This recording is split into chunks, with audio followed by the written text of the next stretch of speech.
जब श्री राम, माता सीता और लक्ष्मण सहित 14 वर्ष के वनवास में थे, तो माता सीता ने 12 वर्ष तक नित्य नेम की कथा करने का प्रण लिया था।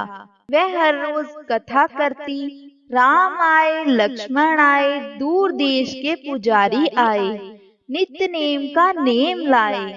आओ राम, बैठो राम, माखन मिश्री खाओ राम, दूध बताशा पियो राम, सूत के पल का पोटो राम, शाल दुशाला ओढ़ो राम, राम सवारे सबके काम, खाली घर भंडार भरेंगे, सबका बेड़ा पार करेंगे। जय राम, जय श्री राम, जय जय राम। माता सीता भगवान श्री राम को हर रोज अपनी कथा सुनाती और श्री राम सुना करते थे।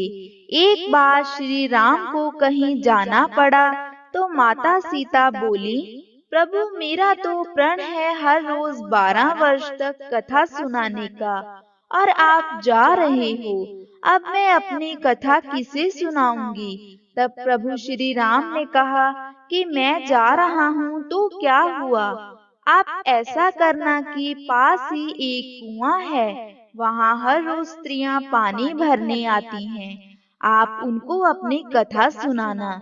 यह बोलकर प्रभु श्री राम चले गए। माता सीता श्री राम के कहे मुताबिक कुएं के पास जाकर बैठ गईं। वहां पानी भरने एक स्त्री आई। उसने चमचमाती बहुत सुंदर रेशम की साड़ी पहन रखी थी और उसके हाथ में सोने का घड़ा था। वह पानी भरने लगी तो माता सीता ने कहा कि मेरा हर रोज 12 वर्ष तक कथा सुनाने का प्रण है, आप मेरी कथा सुन लो।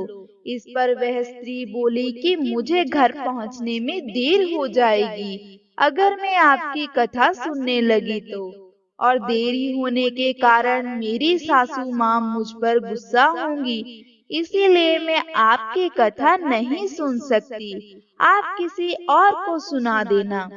यह बोलकर वह घर चली गई। जब वह घर पहुंची तो उसकी रेशम की साड़ी फट गई और सोने का घड़ा मिट्टी का बन गया। सास ने पूछा, यह कैसे हो गया, यह किसका दोष अपने सर पर ले आई। तो बहू ने बताया कि कुएं के पास एक स्त्री बैठी थी जिसने मुझसे कहा कि मेरी कथा सुन लो, लेकिन देरी होने के कारण मैंने कथा नहीं सुनी। इसके बाद उसकी सास ने बोला कि कल पानी भरने मैं जाऊंगी। अगले दिन उसकी सास ने वही रेशम की साड़ी पहनी जो बहू ने पहनी थी, वही खड़ा लिया जो बहू ने लिया था, और पानी भरने कुएं पर चली गई। वहां माता सीता बैठी थीं और माता सीता ने कहा, आप मेरी कथा सुन लो। उसने बोला, सुनाओ। सीता माता ने कथा कही। राम आए, लक्ष्मण आए, दूर देश के पुजारी आए, नित्य नेम का नेम लाए।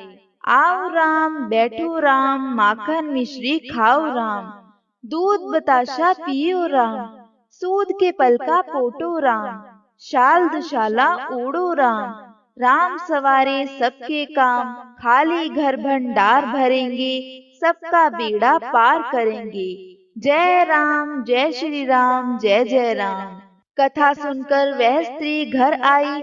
आते ही उसकी फटी साड़ी फिर से नई हो गई और मिट्टी का घड़ा फिर से सोने का बन गया। यह देखकर उसकी बहू ने पूछा कि माँ जी ये कैसे हुआ और वो कौन थी। तो सास ने बताया कि तुम दोष लगाकर आई और मैं उतार कर आई। वो कोई और नहीं बल्कि माता सीता थी, साक्षात माँ लक्ष्मी का रूप। उनकी कथा सुनने से सभी मनोकामनाएं पूर्ण होती हैं। बहू ने कहा, अगर ऐसी बात है तो कथा मुझे भी सुनाओ। सास ने कथा सुनाई और बहू ने सुनी। अब दोनों सास बहू का रोज का नेम हो गया कथा करने का। घर में अन्न धन के भंडार भरने लगे, सुख आने लगा और हर चीज में बरकत होने लगी।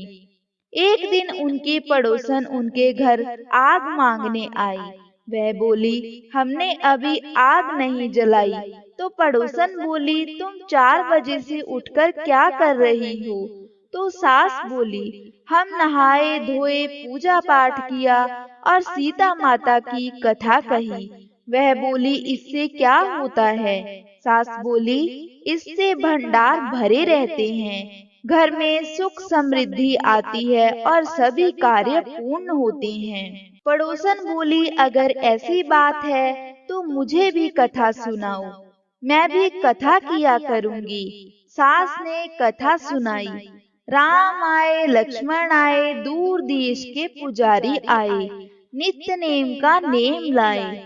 आओ राम, बैठो राम, माखन मिश्री खाओ राम, दूध बताशा पियो राम, सूद के पल का पोटो राम, शाल दुशाला उड़ो राम, राम सवारे सबके काम, खाली घर भंडार भरेंगे, सबका बेड़ा पार करेंगे।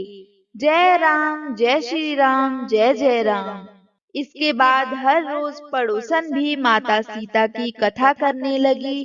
धीरे धीरे उसके घर भी अन्न धन्य के भंडार भरने लगे। हे माता सीता, जैसे इन सब के भंडार भरपूर किए, वैसे हम सब के करना। कथा सुनने वाले का भी भला और कथा सुनाने वाले का भी भला।